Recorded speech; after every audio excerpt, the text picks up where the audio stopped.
ایک دفعہ کا ذکر ہے کسی گاؤں میں سمیر نامی لکڑہارا اپنی بیوی اور بیٹی کے ساتھ رہا کرتا تھا۔ وہ لکڑیاں بیچ کر اپنا گزارا کرتا۔ ایک دن وہ جنگل میں جا رہا تھا کہ کسی کے رونے کی آواز آئی۔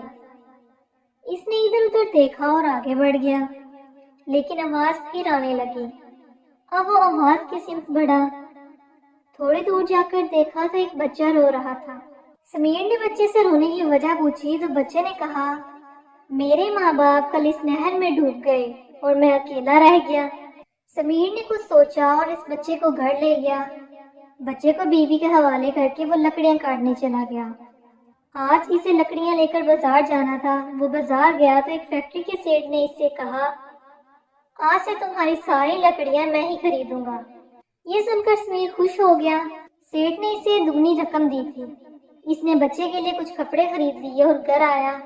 گھر آ کر پتا چلا کہ بچے کا نام حمزہ ہے۔ دوسرے دن وہ پھر بازار گیا۔ آج سیٹ نے اس سے کہا، مجھے اپنے کام کے لیے ایک ایماندار آدمی کی ضرورت ہے اور تم اس کام کے لیے بہترین رہو گے۔ کیا تم یہ کام کرو گے؟ سمیر نے خوش ہو کر ہاں کر دی اور دوسرے دن سے کام پر جانے لگا۔ اس کی آمدنی بڑھ گئی۔ سالہ سال بیت گئے۔ حمزہ اور سمیر کی بیٹی اب ایک ہو گئے۔ سیٹ اب بوڑھا ہو چکا تھا۔ اس نے اپنی فیکٹری سمیر کے نام کر دی اور خود ملک سے باہر اپنے بیٹے کے پاس چلا گیا۔ کچھ عرصے میں سمیر نے شہر میں اپنا بنگلہ بنا لیا تھا۔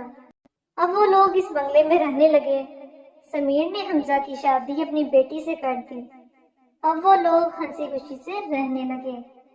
تو پیارے بچوں، اس کہانی سے ہمیں یہ سیکھ ملتی ہے کہ نیکی کبھی رائے گاہ نہیں جاتی۔ مزید اچھی ویڈیوز دیکھنے کے لیے اس ویڈیو کو لائک اور شیئر کریں اور میرے چینل کو سبسکرائب کریں۔